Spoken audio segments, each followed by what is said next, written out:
continuing with our previous chapter. Now today, after finishing the two types of digestion, that is intra and extracellular digestion, we come to digestive process in vertebrate as such. Now, as we all know, digestion is nothing but a breakdown of complex organic food material into simpler forms, इतने simple कि हमारे वो blood द्वारा absorb कर लिए जाएं. तो ये जो ठोस पदार्थ हम खाते हैं in the form of carbohydrate, fats and proteins and minerals, vitamins etcetera along with water, ये सारा घुल मिल करके इनको सिंपल बनाया जाता है और हमारा बॉडी इन सिंपल सब्सटेंसेस को ले करके उसको पाचित करता है. इसी प्रोसेस को हम डाइजेशन कहते हैं.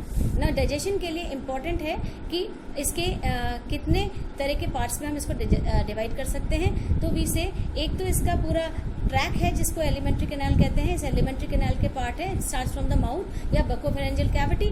Then we come to the esophagus, that is the food pipe. After food pipe the food enters the stomach के बाद वो जाता है small intestines में, फिर वो large intestines में जाता है और finally अपचित खाना एनएस के द्वारा बाहर आ जाता है.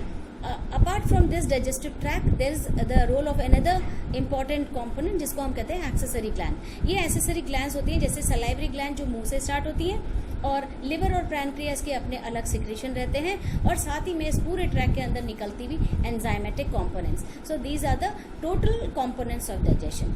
सो we start with digestion. Now digestion in buccal cavity. As we already know कि हमारे मुंह को जो बकल कैविटी कहलाया जाता है, इसके अंदर अपने को तीन चीजें मिलती है. पहला दांत होते हैं. ये दांत हमारे अंदर 2 1 2 3 एक तरफ का होता है. 2 1 2 3 अपॉन 2 1 2 3 फिनोमेना हम ह्यूमन बींग्स में पाते हैं. दांतों का काम होता है कि ये खाने को काट करके इसको चबाते हैं और उसको छोटे छोटे पीसेस में डिवाइड कर देते हैं. जिन दांतों के ये मुंह की कैविटी के अंदर ही हमारी टंग होती है जो उस खाने को हिलाने का और उसको बोलस में या उसको एक पूरे कॉर में टर्न करने का काम करती है. एंड फाइनली मुंह के अंदर ही हमें सलाइवा भी मिलता है और सलाइवा एक म्यूकस पदार्थ होता है जो लिचलिचा होता है, गीला होता है और ये ठोस पदार्थों के साथ, ठोस खाने के पदार्थों के साथ मिल करके उसको लिचलिचा बनाने का काम करता है और बस और भी काम करता है जो हम थोड़ी देर बाद पढ़ेंगे. So now we start with the process of digestion in mouth. Digestion in mouth actually it takes place with the help of salivary glands. ये जो सलाइवरी ग्लैंड्स हैं मनुष्य के अंदर टोटल सलाइवरी ग्लैंड्स के 4 जोड़े पाए जाते हैं. इसमें से जो पहला है इसको अपन कहते हैं इंफ्रा ऑर्बिटल. ये जो इंफ्रा ऑर्बिटल है, ये इंफ्रा मीन्स नीचे, ये ऑर्बिट, ये आंख के ये जो कटोरे, ये इस आंख के ऑर्बिट के नीचे से स्टार्ट हो जाती है और ये हमारे ऊपर वाले जबड़े के मोलर्स के पीछे की ओर खुलती है. फाइन. देन सेकेंड तरह की सलाइवरी ग्लैंड है जिसको हम कहते हैं parotid gland. Parotid this area, ये हमारे एक्सटर्नल ईयर के नीचे से स्टार्ट होता है और हमारे ऊपर वाले जबड़े के इंसाइजर्स के पीछे जाकर के खुलता है. और ये जो खुलता है ये एक डक्ट के द्वारा खुलता है जिसको हम स्टेनसन्स डक्ट कहते हैं. Important from examination point of view. Then third तरह की सलाइवरी ग्लैंड होती है जिसको हम कहते हैं सबमैंडिबल. ये मैंडिबल है हमारा लोअर जो, इसको मैंडिबल कहते हैं. सब मैंडिबुलर ग्लैंड्स वो ग्लैंड्स होती हैं जो हमारे इधर मैंडिबल से खुलती हैं, इधर से खुलती हैं और ये हमारे ये जो इंसाइजर्स, नीचे का जो हमारे इंसाइजर्स हैं, इनके पीछे की तरफ खुलती हैं. और ये जो कनेक्शन है ये खुलता है एक डक्ट के द्वारा जिसको हम वॉटन्स डक्ट कहते हैं. Again very important from exams point of view. And last तरह की सलाइवरी ग्लैंड है सबलिंगुअल ग्लैंड. लिंगुआ मीन्स जीभ. ये हमारे जीभ के नीचे से, सब मीन्स नीचे, तो जीभ के नीचे से स्टार्ट होती है और जीभ के कोनों में और पूरे एजेस में खुलती है. So in a vertebrate as many as 4 types of salivary glands are found. Infraorbital, parotid, submandibular and sublingual glands. ये जो अलग अलग तरीके से खुल रही हैं और पूरे के पूरे अपने सारे डिस्चार्जेस दे रही हैं और ये सारा डिस्चार्ज जो म्यूकॉइड होता है इसको हम सलाइवा कहते हैं. Now the composition of saliva. Saliva का कॉम्पोजिशन एक्चुअली पानी होता है. इसके अंदर ज्यादा तो पानी होता है. इसके अलावा ऑर्गेनिक, इनऑर्गेनिक दोनों तरह के मटेरियल होते हैं. एक दिन में एज मच एज 1 या 1.5 लीटर सलाइवा हमारा बॉडी सिक्रीट करता है और ये होता है अल्कलाइन, मतलब ये हल्का सा एसिडिक होता है. ये 6.5 से 7 के बीच में इसकी pH वेरी करती है, तो ये स्लाइटली एसिडिक होता है और ये एसिडिक एक्शन भी हमको इसका बैक्टीरियोसाइडल इफेक्ट के अंदर देखने को मिलता है. नाउ इसके ऑर्गेनिक कंपोनेंट, इनऑर्गेनिक कंपोनेंट में तो ये सारे जिसको आप sodium chloride, calcium chloride, sodium sulphate वगैरह वगैरह होते हैं। और ऑर्गेनिक कंपोनेंट में म्यूकस होता है और उसके साथ होता है एंजाइम। एंजाइम जो सलाइवा के अंदर पाई जाती है उसको हम सलाइवरी अमाइलेज कहते हैं।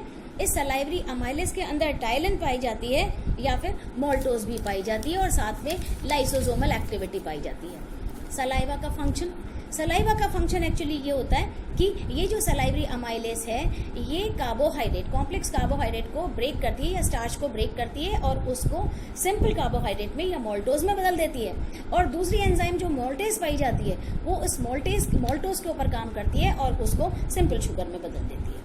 Fine, this was the action of salivary amylase. Now जो मदद कैसे करता है सलाइवा, ये हमारी मुंह की कैविटी को गीला करता है जिससे कि अंदर हमारे ये उसको सूखने से बचाता है। साथ ही ये हमारी स्पीच को भी आने में, मतलब हमारे को बोलने में मदद देता है। देन सलाइवरी इसका काम है, सलाइवरी एंजाइम का काम है कि ये हमारी पूरी ये माउथ कैविटी को एक जो सरफेस है इस सरफेस को हल्का सा एसिडिक नेचर दे देती है जिससे बैक्टीरियासाइडल एक्टिविटी हो जाती है। देन सलाइवा का ये भी काम है कि कई एनिमल्स के अंदर ये बॉडी टेम्परेचर को रेगुलेट करती है कि अगर टेम्परेचर बढ़ जाता है तो वो हाफ के उस टेम्परेचर को बैलेंस करने का काम करते हैं। कई के अंदर ये हमारे वाटर बैलेंस का भी काम करता है कि जब हमारा वाटर बैलेंस, जब हमारा वाटर कंटेंट ज़्यादा हो जाता है बॉडी का, तब ये पसीने के द्वारा बाहर आ जाता है। तो इस तरह के सलाइवा के बहुत सारे काम हैं और अल्टीमेटली तो ये काम है कि खाना जो हम ठोस पदार्थ खाते हैं जैसे रोटी, सब्जी, दाल, चावल, इन सबको सलाइवा अपने साथ मिला करके ये एक फूड बोलस बना लेता है और ये अब एक लुगदी टाइप की बन जाती है जो हमारे ईसोफेगस या फूड पाइप के अंदर, आहार नाल के अंदर जाने के लिए इजी हो जाती है, अदरवाइज प्रॉब्लम हो जाती है। ना सलाइवा का टेस्ट, सलाइवा के अंदर ये, क्योंकि इसके अंदर सलाइवरी अमाइलेज काम करती है, प्रेजेंट होती है और सलाइवरी अमाइलेज बने हुए खाने के ऊपर ज़्यादा अच्छी काम करती है। It acts more on, it can act actively on cooked food rather than on raw food. और इसका टेस्ट है कि आयोडीन के साथ मिल करके ये अलग अलग शुगर के साथ अलग अलग कलर देती है, तो हम वो टेस्ट कर सकते हैं। नाउ इसका कंट्रोल, सलाइवा का कंट्रोल एक्चुअली नर्वस होता है, केमिकल और हार्मोनल नहीं होता। तो नर्वस कंट्रोल के लिए saliva actually autonomic nervous system द्वारा कंट्रोल रहता है। और autonomic nervous system we already know is divided into two parts, the sympathetic part and the parasympathetic part. ये सिंपैथेटिक पार्ट है, ये एक्चुअली इसका काम होता है, एक का काम होता है सलाइवा को बढ़ाना तो दूसरे का काम होता है सलाइवा को घटाना। एंड ये जो दोनों तरह के नर्वस सिस्टम हैं ये ब्रेन के द्वारा कोऑर्डिनेटेड रहते हैं। The fact is that brain के अंदर एक सेंटर होता है जो मेडुला ऑब्लोंगेटा कहलाता है। नाउ इस मेडुला ऑब्लोंगेटा के अंदर दोनों तरह के सेंटर्स होते हैं, एक तो होते हैं सलाइवा लाने के सेंटर और एक होते हैं सलाइवा को रोकने के सेंटर्स। दोनों इस parasympathetic system and sympathetic system द्वारा कंट्रोल रहते हैं। तो अगर हमारे को खाने का ख्याल आता है या खाने को टच आता है या स्मेल आता है या हम खाने का नाम भी सुन लेते हैं तो हमारे ये सेंटर्स एक्टिवेट हो जाते हैं और हमारे ये पैरासिम्पैथेटिक जो सिस्टम है ये एक्टिवेट होता है और सलाइवरी ग्लैंड्स अपना सिक्रीशन देती हैं और हमारे को लार फॉर्मेशन होने लगती है जो भूख का एक संकेत होता है। और जब हमारी ये भूख शांत हो जाती है तब ऑटोमेटिकली हमारा नर्वस सिस्टम जो कि ये सिंपैथेटिक नर्वस सिस्टम होता है ये एक्टिवेट हो जाता है और लार बननी बंद हो जाती है।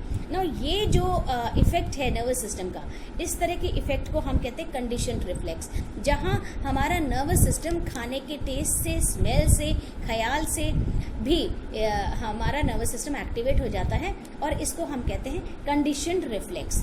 ना जब बच्चा कोई नया पैदा होता है तब ये जो सैलिवेशन है ये आप न्यू बॉर्न बेबीज के अंदर भी देख लेते हैं कि किस प्रकार ये कोई भी चीज़ जो डाल दी जाती है वो पच करके उसको चूस लेता है या अपना इशारा, आप कोई भी चीज़ उसके मुंह में डालेंगे तो वो उसको अंदर लेने की कोशिश करेगा और वो सैलिवेट करने लगेगा। तो वो बच्चा तो पहले से कंडीशन नहीं किया गया है। तो this was an unconditional reflex जो नवजात बच्चों में देखने को मिलता है और हम जैसे लोगों के अंदर कंडीशन रिफ्लेक्सेस काम करते हैं जो खाने की अलग अलग एक्टिविटी के द्वारा बंधे जाते हैं। सो this is how saliva is secreted. So coming to the summary of this lesson, it is that in the mouth we have as many as 4 glands which help in the secretion of saliva, and these glands are intraorbital, parotid glands, submandibular glands and sublingual gland. इन सब का secretion मिलकर के saliva बनाता है जो 99% से ज़्यादा पानी होता है।